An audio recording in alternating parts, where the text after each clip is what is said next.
पदमुक्त आपको किया गया है और कई बातें इसके बाद में उभर कर आई हैं, क्या कुछ कहना चाहेंगे? देखो, बातें उभर कर आना और पद मुक्ति का मुझे कभी भी एहसास नहीं था। पहले भी इन्होंने मेरे को पद मुक्त किया, अपमानित किया। जिस इंसान ने सब कुछ न्यौछावर कर दिया हो पार्टी के लिए और इतना काम पूरे देश में किया हो, जिसके पूरे देश में फैन फॉलोइंग हो, और उसको बार बार अपमानित करना। जितने भी मोदी भगत हैं, जितने भी मोदी जी को चाहने वाले हैं, हमारी पार्टी के कार्यकर्ता हैं, उनके दिल पे क्या ठेस लगेगी कि जिस रॉकी मित्तल ने इतना काम किया, जब उसको बार बार अपमानित किया जा सकता है तो आम कार्यकर्ता को क्या करेंगे वो समझ सकते हैं लोग। कौन करना चाह रहे हैं आपको अपमानित के? कौन लोग हैं ये और क्या उनकी आपके साथ इस तरीके की? मैं सीएम साहब को कई बार समझा चुका, कई बार अधिकारियों के माध्यम से उनको बता चुका कि सर, आपको कुछ लोग गुमराह कर रहे हैं जो आपके आसपास में रहते हैं। वो ना पब्लिक को मिलने देते, ना किसी विधायक को मिलने देते ढंग से, ना किसी चेयरमैन को मिलने देते। मैं पब्लिसिटी का चेयरमैन होने के बाद भी एक साल तक सीएम साहब से नहीं मिल सकता। आखिर कोई तो प्रॉब्लम है। क्यों आखिर वो लोग क्यों ऐसा चाहते हैं कि उनकी बंदिश में रहे और उनका कब्जा रहे सीएम साहब के ऊपर? ऐसे कौन से ऐसे संबंध हैं कि सीएम साहब उनसे बाहर नहीं निकल पा रहे? मुझे बड़ा खेद है और ये हरियाणा के लिए बड़ा चिंता का विषय है, क्योंकि पूरे हरियाणा का कार्यकर्ता है, जो भी चेयरमैन है या कोई भी बड़े आदमी है, वो बड़े दुखी हैं इस बात से कि वो सीएम साहब तक की उनकी पहुंच खत्म कर दी कुछ चंद लोगों ने।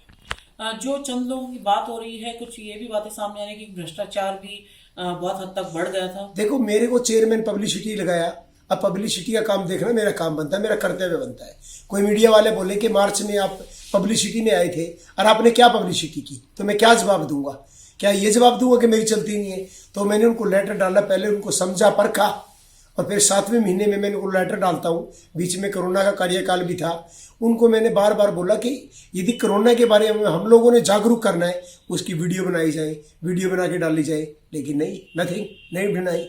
चलो कोई बात नहीं। मैंने बोला कि इतना पैसा हम हर साल खर्च करते हैं, तो ये बताइए कि पैसा किस तरीके से खर्चते हैं, किन किन चैनलों को कितना पैसा जाता है, कौन से प्रिंट मीडिया को जाता है, कितने होल्डिंग लगते हैं, किस किस पे कितना पैसा खर्च होता है। मैं कई बार भी लेटर लिखने के बाद जब मुझे हिसाब किताब उन्होंने नहीं बताया और ना ही मेरे से कोई काम लिया गया, तो फिर मैंने 8 तारीख को फिर लेटर लिखा और 4 तारीख को मेरी सीएम साहब से मुलाकात थी। मैंने सीएम साहब से बार बार आग्रह किया कि सीएम सर, इनके ऊपर कंट्रोल कीजिए। ये जो लोग हैं जो 6 साल तक पब्लिसिटी करते रहे और पब्लिसिटी के नाम पे धोखाधड़ी करते रहे, वो लोग आपके लिए कुछ नहीं कर पाए। इसलिए कम से कम ये टीम बदल दीजिए। आपने मेरे को चेयरमैन लगाया पब्लिसिटी का, कम से कम आप एक कार्यकर्ता होने के नाते, कि मैं कार्यकर्ता हूँ, मोदी भगत हूँ, कम से कम भरोसा करके 1 साल मेरे से काम करवा के देखें, आपको मैं अच्छे रिजल्ट दूंगा। जब उन्होंने बोला कि चलो देखते हैं, उसके बाद लेटर जारी हो गया। कहाँ तो मेरे को अच्छे रिजल्ट देने की बात करी थी और कहाँ मेरे को लेटर मिलता है 14 तारीख को कि मैं पद मुक्त कर दिया, वो भी तुरंत प्रभाव से, जैसे किसी गुंडा के साथ किया जाता है या आतंकवादी के साथ किया जाता है कि जल्द से जल्द इसको गिरफ्तार करो। कोई मैं देश के लिए खतरा नहीं था, प्रदेश के लिए खतरा नहीं था, कोई पार्टी के लिए खतरा नहीं था, ना ही मैंने कोई ऐसा इलीगल काम किया कि तुरंत प्रभाव से रात को मेरे को निकाला जाता है। आखिर कौन सी आफत थी, कौन सी समस्या थी? ऐसे वो कौन से लोग थे जो मेरे से इतना जलते थे? अरे इतना काम करने वाले मोदी भगत रॉकी मित्तल को रातों रात निकाला, एक बड़ी बेशर्मी की बात है। सारी बेशर्मी की इन्होंने हद ही पार कर दी। पहले भी एक बार आपको पदमुक्त किया गया था इस तरह से, उस टाइम मैंने भ्रष्टाचार की बात की थी। फिर आप प्रधानमंत्री नरेंद्र मोदी से मिले थे और उसके बाद आप पद पर वापस आ गए थे। क्या आप दोबारा ऐसी उम्मीद? मैं खट्टर सरकार में उम्मीद नहीं करता और खट्टर सरकार में मैं कभी भी वापिस आने की ना कोशिश करूंगा और ना ही कभी आऊंगा। मैं मोदी जी से एक निवेदन करूंगा कि मोदी जी इंटरफेयर करके जो सीएम साहब को कब्जा करके बैठे, अवैध कब्जा, उनसे उनका छुटकारा दिलवाएं, समझाएं, बुझाएं और हरियाणा के अंदर भाजपा को बचाए, प्रदेश को भी बचाए। और जो ये लोग गुमराह कर रहे हैं पूरे प्रदेश को, जिन लोगों को हरियाणवी संस्कृति की ABC भी मालूम नहीं है, इनसे कम से कम हरियाणा को छुटकारा दिलवाए। ये बात भी सामने आई है कि जिस टाइम आप प्रचार कर रहे थे पार्टी के लिए, भाजपा के लिए, तो कहीं ना कहीं उसमें कुछ बड़े नेता हैं जो भाजपा के, उनके प्रचार ना करने का भी दबाव आप पे रहा है। वो तो काफी नेताओं का रहा है, उनकी मैं फोटो भी नहीं लगा सकता था, बड़ी प्रॉब्लम वाला काम था। किन किन नेताओं? जैसे ओम प्रकाश धनखड़ जी हैं, कैप्टन अभिमन्यु जी हैं, अनिल विज जी हैं, खासकर एक रामविलास शर्मा जी हैं। इनके लिए मैं कुछ नहीं कर सकता था। इनको तो ये भी चिड़ होती थी मैं विपुल गोयल के पास चला जाऊंगा तो नेगेटिव हो गया, किसी और मंत्री के पास चला गया नेगेटिव हो गया, कविता जैन के यहाँ ऑफिस में चला गया तो जी आप तो वहां जाते हो। मुझे समझ में नहीं आती, वो बीजेपी के है न कि किसी और पार्टी के। आज भी एक सिस्टम चलता है, मैं 20 साहब के कमरे में चला जाऊंगा, आप गलत काम कर रहे हो, आप ऐसा नहीं कर सकते। मैं क्यों नहीं कर सकता? क्या वो बीजेपी की नहीं है? बार बार टॉर्चर करना और एक दबाव की राजनीति करना, ये दबाव की राजनीति से दुखी आकर इन लोगों ने इस्तीफा मांगा। मैंने इस्तीफा नहीं दिया, मुझे उम्मीद ही नहीं थी कि मुझे डिसमिस भी कर सकते हैं। बड़ा आश्चर्य हुआ, जिस इंसान ने पूरे देश में बीजेपी के लिए काम किया, मोदी जी के लिए काम किया, और एक सीएम मनोहर लाल ये सिर्फ एक इसलिए डिसमिस कर दिया कि मैंने किसानों के खिलाफ गाने नहीं बनाए, आड़तियों के खिलाफ गाने नहीं बनाए। क्या मेरा यही कसूर है? मैं एक आड़ती भी हूँ, किसान भी हूँ, इनके खिलाफ कभी नहीं कर सकता। एक आपने अपने पत्र में और जिक्र किया है, जो लेटर लिखा था आपने इंटरनल, उसमें 1500 करोड़ का एक जिक्र है।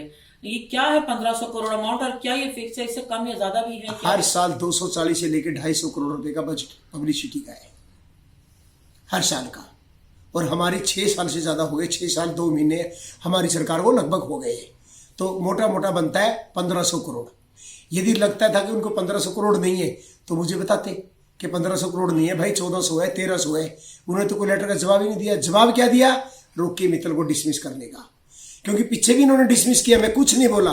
मैंने सोचा कोई बात नहीं, गलती हो जाती है, लेकिन ऐसी गलती और ऐसा अपमानजनक घूंट में बार बार नहीं पी सकता। इसलिए मैंने वो लेटर भी जारी करना पड़ा कि कल को लोगों को लगे कि रोकी मित्तल ने कोई गलत काम किया होगा। गलत काम मैं कभी नहीं करता, गलत काम वो लोग करते हैं, भ्रष्टाचारी वो लोग हैं।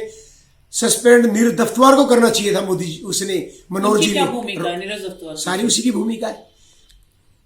वो जो ओएसडी प्रिंसिपल हमारी जो डिपार्टमेंट का है, नीरज दफ्तवार जी है। सारी क्लेश की जड़ नीरज दफ्तवार जी है।